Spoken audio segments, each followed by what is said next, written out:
Hello, this is Taylor Elwood, and welcome to the Magical Experiments podcast. Joining me this morning is Anthony Rella. I'm so excited to have you here. We're going to be having this really juicy exploration of long term magic. So, Anthony, please introduce yourself. Tell us a little bit about who you are and what you've been doing. Yeah, I'm Anthony, or I also go by Tony. I'm a therapist in Seattle. I have a private practice, and that's my main gig. But I've also been practicing witchcraft and neo-paganism for about 20 years now. And I studied for a long time with T. Thorne Coyle, and continue in the school that they founded as a teacher and a student. And uh, Gosh, what else have I done? Yeah, and I have a book that came out last year called Slow Magic. So I've been making more efforts to go to different, pagan events and do workshops and things like that, and just be more of a presence in the larger community. And those are my main things these days. No, I'm really glad to see you here. I had seen a few of your posts about slow magic, and I was intrigued and thought it'd be fun to have you on the show. I want to welcome Elizabeth, who just popped in here. Hi, welcome. For anyone who does join us here live, if you have questions or comments as we're doing the interview, we'll definitely be happy to entertain those within the time frame that we have available. So I think what I want to start with is talking a little bit about slow magic, as you call it, or what I would call probably long-term magic or legacy magic, which I think is an approach to magic that I don't see shared a lot about. Most of the time when I think about magic and what I see out there in terms of spells and other things is I need to get a result, I need to get it right now, and I need it to fix my life. Hmm. So what is slow magic? What is the difference between that and what I just described as what I see so often out there? Well, it's what everyone really wants, and I'm with you, and I'm with everyone who wants that, and I totally understand. And it was a bit edgy to publish something called Slow Magic because it pushes against that. But I think what I where it comes from for me is from years of failures with fast magic. that what I've learned over the years is that urgency of I need this now. That kind of desperate feeling becomes a hindrance very quickly to your development over the long term as a practitioner, as a person, and that often the urgency, it's not that we don't have urgent needs that we can do magic for. Certainly there's a time and a place for that, but that there's a way in which, if you find yourself in a position where you keep doing urgent magic and either not getting the results you want or things are getting worse, then that urgency is coming from a place that is not. Uh, I think of it as it's kind of you think you're solving a problem, but you're not actually aware of what the deeper problem is, and so the deeper problem keeps getting in the way. And so to really get to the deeper problem, you need to slow down. You need to have some more reflection. You kind of need to kind of take a lay of the land, and you need to think about where you actually want to go, because your short-term goals might not be where you want to be in the long run. The other thing I compare it to is, you know, if you start a weightlifting program, if you try to lift weights at the level you want to be at and you haven't had any practice, you're going to hurt yourself. And it really helps to find where your edge of tolerance is and start there, and then just keep practicing, and eventually you expand to where you want to be. So that's where the slowness is kind of not so much that the goals are wrong, but that I need to be slower in myself, be more where I am, and also think more long term, as you would say. Sounds like. Yeah, well, I mean, I kind of had I came to a similar realization. I mean, I've had this realization in multiple steps. I'd say in my early 20s, I had the realization at some point where I'm like, I'm doing magic to get results, but what ends up happening is I get the result, and then afterwards, the problem is fixed temporarily, and then it comes back. And I started to kind of have the glimmer of an idea that that maybe part of the issue was that there was one thing that all of these problems had in common. Mhm. It was me. Mhm. And so I started to look at things there and started to change. Well, all right, so if trying to change the environment around me, Mhm. but I'm not doing the work to change myself inwardly, it makes sense that result isn't going to stick or last. Mhm. Mhm. But I think what really hit home for me was it was 2017 where I was in my business, I was doing a ton of work on it, but I was also trying to do a lot of magic to make things be more successful, and everything flopped. And I Mhm. ended up having to go back to work. Mhm. It was a huge lesson, and it had me questioning everything I knew about magic. So I'm curious if you've ever had an experience like that where like you did a ton of work and you kind of were like, "Oh, what I'm doing, it's not working. I got to start over. I got to do something different here." Yeah, the big, for me, the big lesson or example of what came out of, my previous my first career after I graduated from college was as an editor. It was, corporate editing. It was very, web content stuff, and this is in the mid 2000s, and I was really not doing well in that career, but we moved to Seattle as the recession started, and so my income went from, like, livable to suddenly, well, 0 because, we moved here and I didn't have a job, whereas I thought I would have a job because I did interviews and stuff. I prepared. People said you have no problem getting work, and then suddenly everyone was looking for the same kind of few jobs, and so I was doing a lot of that urgent magic of like I need to get back. I need to get back where I was. I need to get a job where I was doing. I need to be at the income level I was at, and I just did spell after spell, and I really I I almost wanna say deluded myself. Like, I really had a lot of faith but I think there was a part of me that was kind of giving me sort of like, "Well, if this is what you want, like, here's something to hang your hopes on," but then the results weren't coming through. I was not getting jobs, and I had to take a step I had to take a step back and really look at there were 2 problems. Like, one problem was that I didn't like my career. I didn't really wanna keep doing that. Like, I was already thinking about getting out of that career before the recession happened. And then the second was there was a recession happening, and that I was kind of not willing to accept that the larger field of possibility had changed in a significant way, and so I wasn't working with the energies in myself or in the world. I was trying to hold on to what existed before, and the lesson was that I have to change, like, I have to start over, like, what do I really want?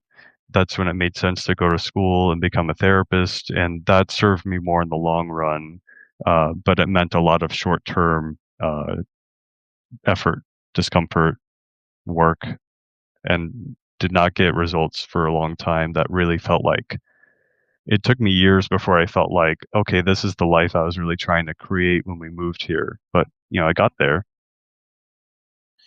That's a huge realization right there. Mhm. I think, what I've observed certainly about myself, and I do see it sometimes with other people, is like that tendency to want to get to the outcome as quickly as possible without realizing that it's not something that we can achieve right away. Mhm. One of the principles that I've learned to live by is begin with the ending in mind. Mhm. And a practice that I like to use sometimes is I imagine myself on my deathbed. What Mhm. would my deathbed version of myself say to me Mm. about the situation I'm in right now, Mhm. where I'm looking forward and thinking like, "Oh, I'm dealing with this," but the deathbed version has already lived that Yeah. reality. Yeah. Yep. Yeah. Sorry. No, go for it. I do a similar, I've done this sort of a time travel meditation with, especially when I work with people who are in their 20s and they're in that sort of, I can't make any choice because what if it all goes wrong? And I invite them to go 10, 20 years into the future to their best possible future. There's kind of a hallway of doors, and I'm like, you got to pick the door with your best future, because you can pick doors that are not your best future, but you want to go to the best one and then talk to that future you, and often that experience is uh, actually very validating for most people. But also it encourages that sense of, yeah, just keep doing what you're doing, or sometimes there's a correction that happens. Yeah. That's a huge thing right there. And it is actually kind of an interesting thing, course correction.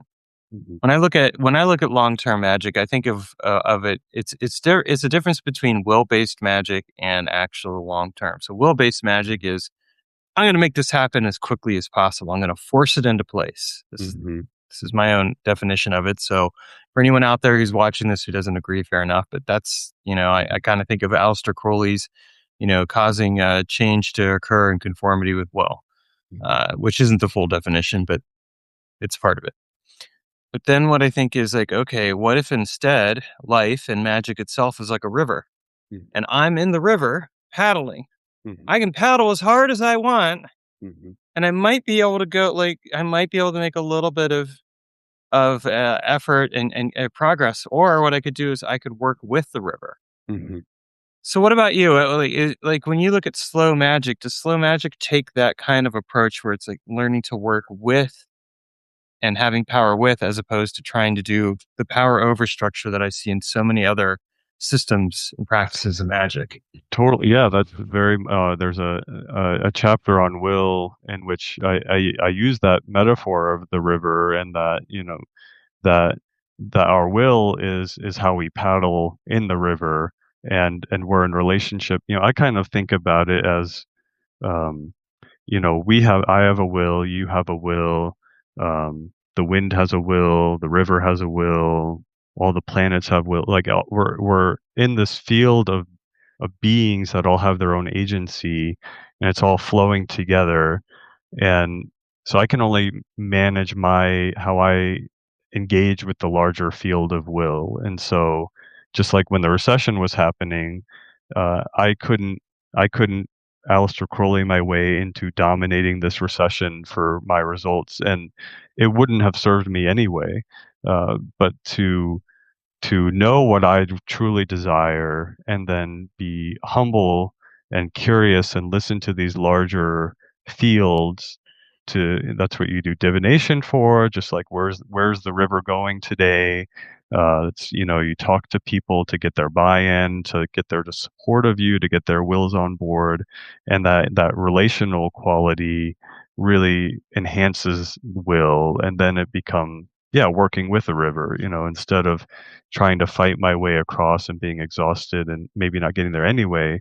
What if I kind of started my boat further upstream, and then I could just sort of coast? I could let that energy push me there. And so that really has become an interesting, I find it an interesting creative practice for spell work, to think about, if I have a spell I want to do, but the conditions aren't favorable for it, is there a way I can rethink that spell to be work with the conditions, as opposed to still insisting I want this thing this way? Yes, that's beautiful. Mhm. There's something really co-creative about that with reality. Mhm. And when it, it's like what I find is that if I want to change reality, the first reality I need to change is my own. So it's changing myself from the inside out in order to meet and harmonize with reality and find like, okay, here's what can be created. Here's the Mhm. field of probabilities. Mhm. How important is the principle of changing from the inside out in your own approach to like with slow magic?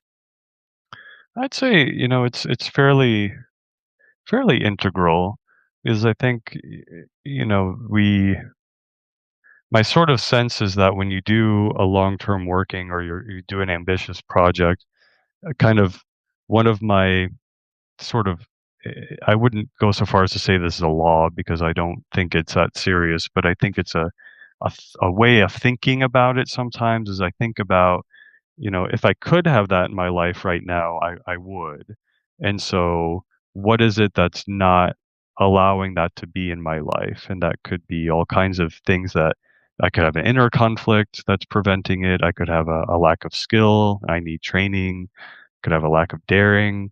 And so when you put this out in the world, like I want this thing to happen, then you have to become a person who's capable of having it, as much as the world needs to change for you to have it. And so I think it's always a both and also going inside for me is way easier than trying to control the outer world, of which I mean, I can barely control my own thoughts sometimes. So to imagine I can control other people's will is just doesn't make sense to me. Well, and that right there is like the biggest thing. I mean, I think that a lot of magic is reactive magic, where it's like, Mhm, okay, I'm trying to control the environment around me, or I'm trying to control this person, or trying to get the spirit to do this or that as a reaction, mhm, which actually is a very disempowered way to approach magical work. mhm, There's something significant about being able to ask myself, well, what is it I have control over? And really, the one thing I have control over is response. mhm, Something I like to say to my clients, both in men's work and in magical work, is you have the ability to respond. You have responsibility. So the ability to respond. Okay, well, what does that mean? It means the ability to make a choice. mhm, And there's something very powerful about that. And there's also, I think, a real hubris in thinking, well, we can control everything around us. This is the downfall of so many people out there. I can control everything. Well, how's that working for you? mhm. I also think, I've talked to people who are in magical traditions that do emphasize that more and that's more their ethos and their comfort, and I feel like a little softened on my feelings towards it. It makes sense. There are times when that feels like the right move, but I still think of it as like, um, in acceptance and commitment therapy. There's this metaphor about trying to control your thoughts is like holding a basketball underwater. You can do it, but the moment you relax, the basketball is going to fly up. It's going to splash everywhere. And so you have to constantly be engaging that pressure, and that means you don't have access to that hand because it's doing this work, or I guess you could hold it between your legs. But either way, the effort to maintain control over this thing takes a lot of your life force and your energy and your will, as opposed to just letting it float in the water around you and not having to necessarily do anything about it. Then you have all access to all of your limbs, to all of your energies, and you might be less disturbed by the basketball. And so I think control is possible, but it limits us. We are bound to the thing that we're trying to control, and how long do you wanna live that way if you really don't like this thing? It kind of makes me think of the line from Fight Club: "The things that you own you." Mhm. Yeah. Yeah, that makes sense, yeah. Mhm. So it's yeah, there is that, and I've lately been reading the Seven Habits of Highly Effective People, and one of the things that he talks about, and I'm actually applying this to my own version of long term magic, is like, well, what are you centered around? So if I'm centered around another person, am I really Mhm. is that really is that really operating from a good or a healthy place? Probably not. Uh, Mhm. y- you know, um, or if I'm centered around work or money or something else altogether, it's those things end up becoming the center. Then I'm not really in control of those things. I'm letting those things drive my magical work. Yeah. Mhm. Mhm. So, when did you first come up with this concept of slow magic and start developing it? Well, I think the seeds were planted a long time ago.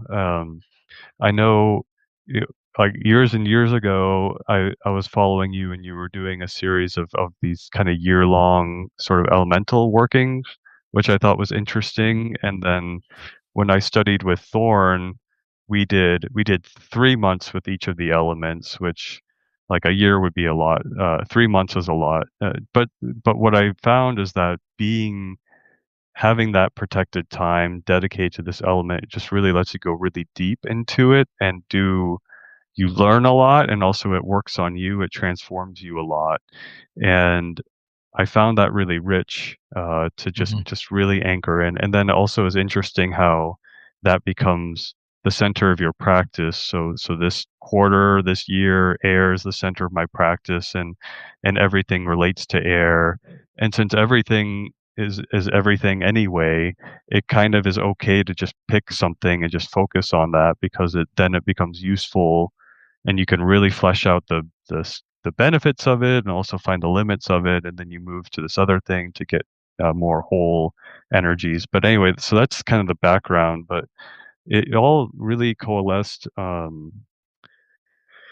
I don't remember the exact date, but it was in, I think, June or July. I want to say of 2020. It was the weekend that Roe versus Wade was overturned because Mm.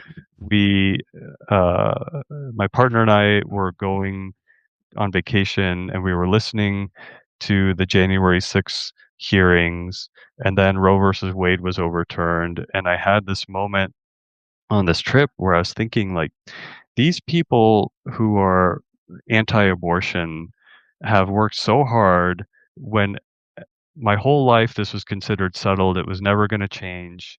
Uh, we just thought it was like they were silly, they were wasting their energy, and then they got this huge victory, and I was feeling like the tides of history were moving the way they're moving, and I was like, "I want my people to be just as tenacious and just as kind of willing to keep acting in the face of really apparent hopelessness, uh, because that's how you win." And then it kind of this is the only time I always feel weird because this is the only time this has happened to me, but out of that sort of cauldron of thinking, suddenly, like, I got this, like, I guess download is what people call it. Like, I was just like, I got the title, which never happens first. It's like, "Oh, so we need slow magic." And then I thought if I were to write a slow magic thing, like, here's the things I'd wanna talk about, and I got the outline. So and it was mostly, I mean, there were some changes in the writing of the book, but it all just sort of came out of that weekend's thinking, which was very interesting. Yeah, that's really powerful. And what a powerful transmission. And you're absolutely right. I mean, I think we are, without really getting into any specific politics or anything like that. I mean, I definitely think that we are at a place in our country right now where we're facing this kind of this essential question. Like, Mm, what are we willing to do in the face of apparent hopelessness? mhm, yes. And so there is that essential truth being called in. Mhm. You know, One, thank you for that's really cool. I know you briefly mentioned it to me. You're like, "Yeah, I do." I was like, "Oh, that's cool." But I'm glad to hear that my work played a little bit of inspiration because that's neat. Mhm, It's interesting because like that I still continue to do the elemental practice, but I've also changed it a bit. So like I've morphed it more into like a theme. So like my theme for this year, for example, is the year of curious embodied integrity. that's nice.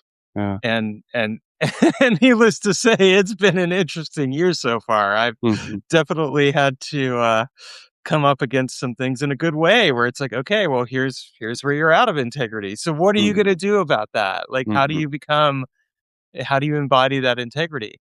mhm, So I'm curious, like with slow magic, we talked a bit about elemental magic, but what are some other themes that might work along those lines for somebody who's curious? Like, how might they apply this concept of slow magic in their mhm, life to help them transform their mhm. life? Well, there's certain in the book I write it about, in the cosmology of my school that I learned from, we talk about the divine twins who are Hmm.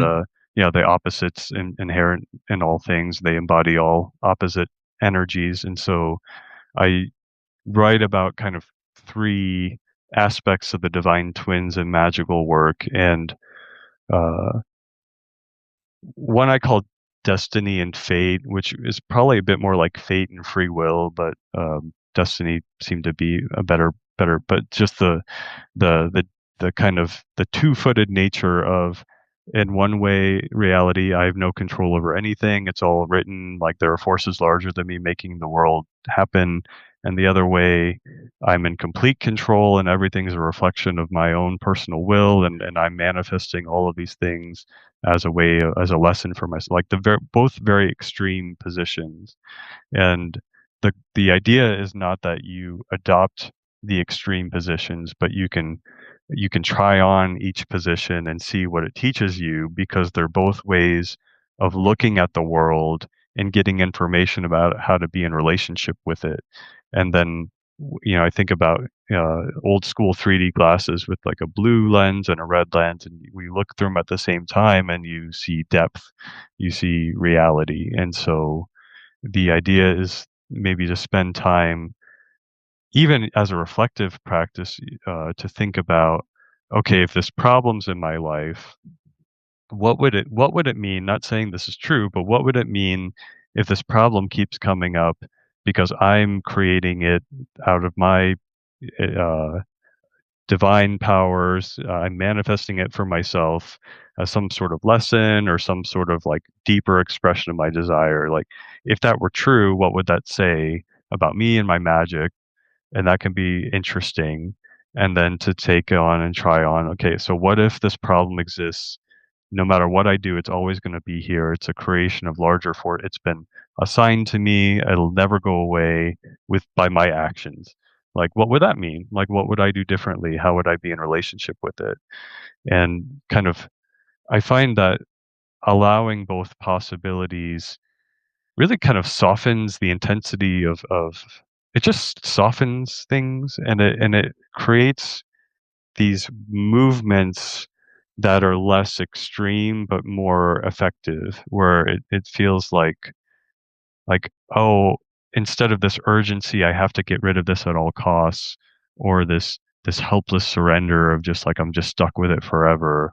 It just feels, it's more that kind of nimble, like I'm canoeing down the river, and like I can't control where the river takes me, but I can, if I move a little bit to the left, then I won't hit this rock, and that's a good thing. And then, then I move a little bit to the right. And so that's what I like to kind of come back to when I feel really stuck. And, I see another benefit there is that it also allows a person to avoid burnout. Yeah, that's right.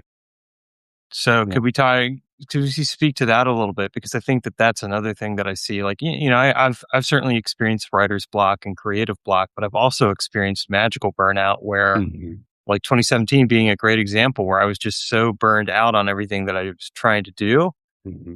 And I mean, ultimately, in the end, I changed my entire approach to magic to this very long term focused gradual transformation, and life's gotten a lot better. And one of the things that I came away with is I really don't want to go through that burnout again. So how can we recognize that and then take what you're sharing and apply that to gradually change and move away from that burnout? Hmm. I think there's a couple ways. The first way that I was listening to that came to me, I feel like, because part of when we're talking today, one of the thoughts that I keep having is like, this is a more, I'm gonna say, more mature approach to magic, or it's an approach that comes out of maturing as a magical practitioner.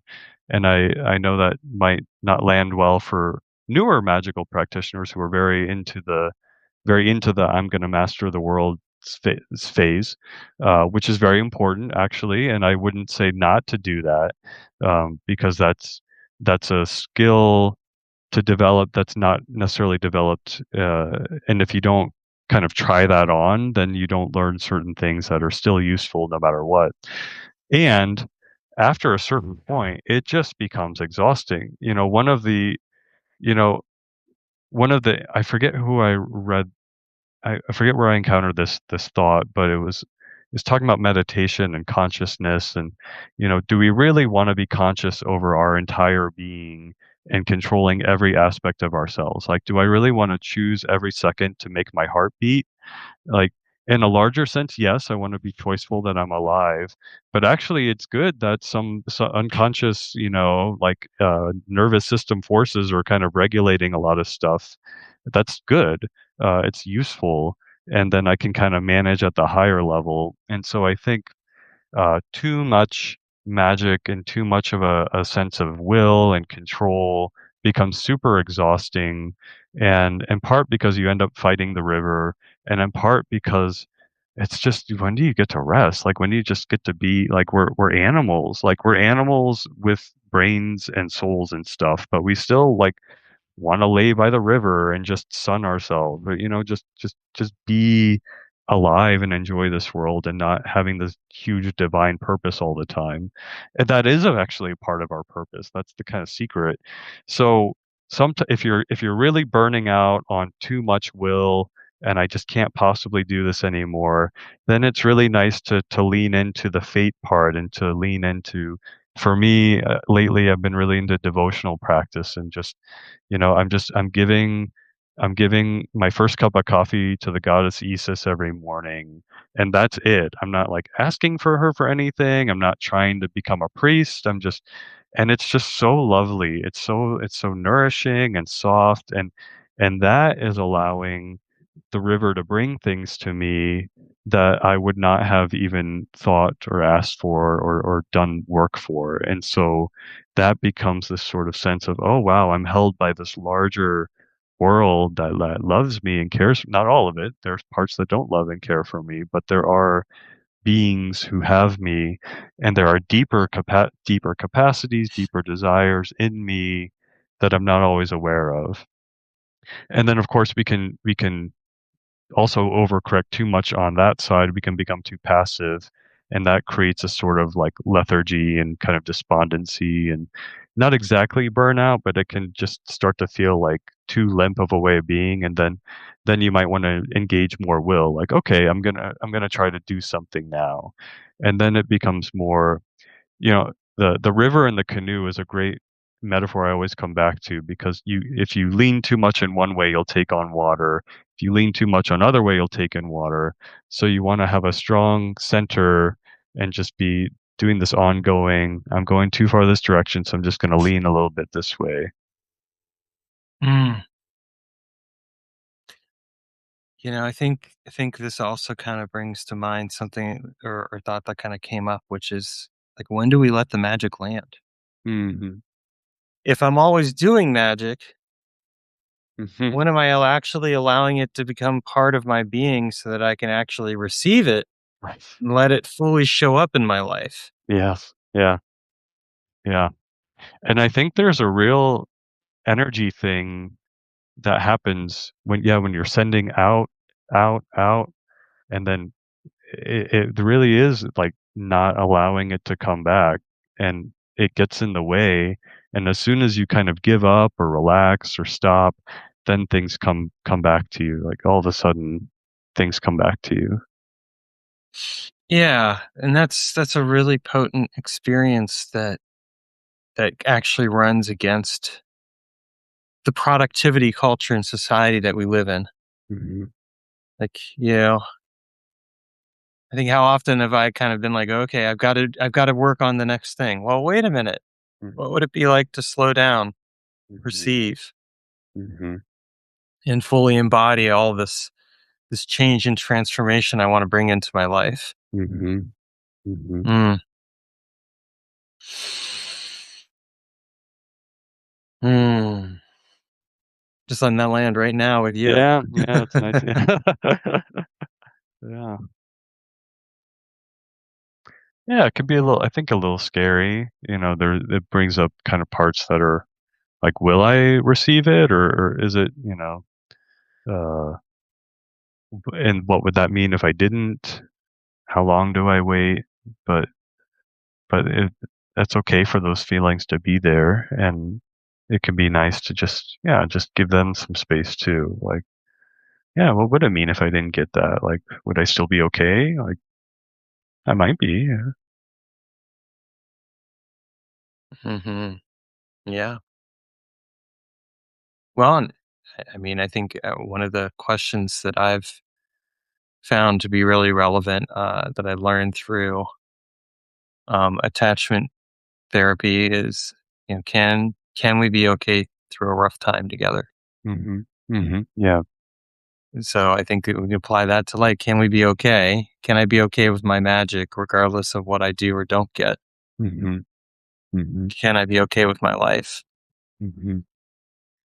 Yeah, and it's quite a paradox that okayness, that sense of if I can really feel and embody, like, yeah, I'd be okay even if I didn't get this, actually makes it more likely you'll get it. And but then when I do get it, it's less charged. I have less kind of like it's still it's a nice addition to my life, and I value it. But I think when I come from that earlier, younger sort of desperation, there's a kind of the secret belief that this is going to save me. Like, if this person that I likes me back, then it's going to really make everything better, change everything, which is not accurate, turns out, and really puts a lot of pressure on them and the relationship that they didn't ask for. But and then makes it less likely that I'll feel okay if things aren't okay. Like, but when I feel like, yeah, I'm okay, if this relationship works, if it doesn't work, then we both have room to grow and to connect and mature together. It's really lovely. Hmm. There's another question that kind of just comes up where it's like, what is it? What is it that I'm trying to escape? Mm, mhm, mhm, Like, okay, I'm doing this magical work. What is it I'm trying to get away from mhm, as opposed to move toward? Like, these are good sets of questions to ask, I think. mhm, mhm, And it's like, it's exactly that. It's like, okay, do I really want to put the pressure on this other person or on this situation or this job or on myself for that matter that, okay, this is going to be it. This is going to be the solution I've been looking for mhm, that I haven't mhm, found yet. mhm, Hmm. mhm.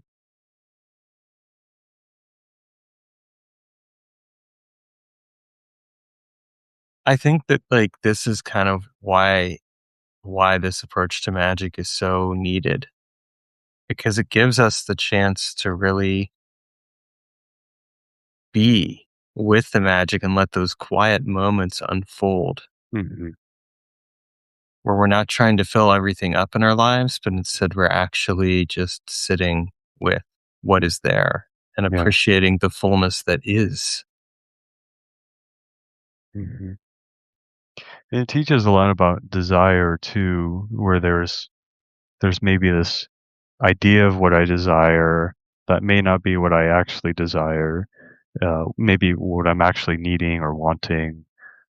It's I kind of think of it as there's the desire I truly have, and then there's the strategy that I've chosen to meet that desire, which might be I want to feel like I belong in this world. I want to feel at ease, and but my mind has decided it's if that person likes me, then I'll get these things I want.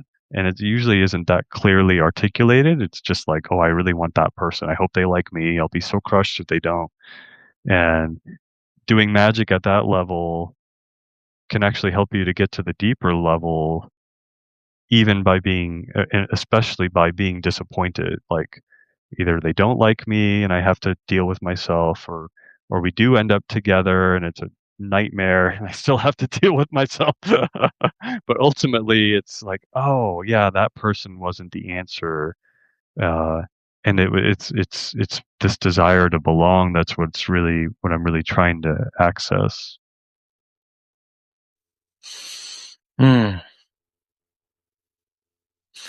Well, first, I want to thank you for coming on here. This has been such a lovely opportunity to actually meet and connect with you. We haven't really ever actually talked before, so this has Hmm. been a first. But I definitely I really appreciate it, and I appreciate what you shared here.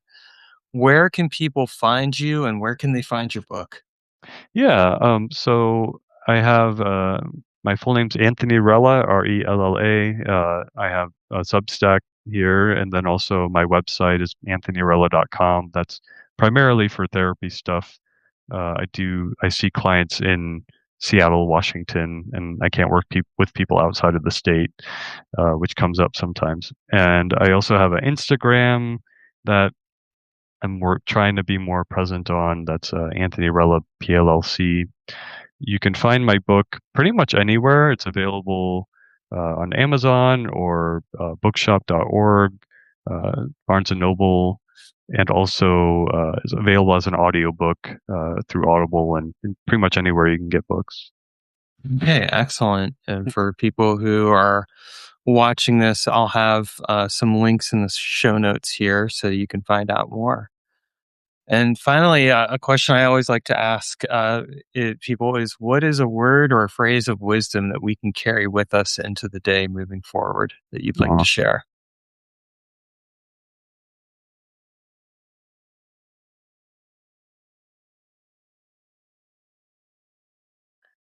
Mm. What's coming up is you're supposed to be here. Mm, I like that. Yeah. It's simple and profound. Mm. Mhm. Mhm. Well, Anthony, thank you so much for making some time with me and my audience. And I live down in Eugene, Oregon. If we ever end up crossing paths, let's get together and chat some more. It's been Yeah. a real pleasure, and it's really heartening to see the approach of magic that you're putting out there because it is something that I think we need more of in the world. Yeah. Thank you. Yeah. Thank you so much. It's been really nice. Thank you. Yeah. All right. And everyone else, have a wonderful day and take that with you. You were meant to be here.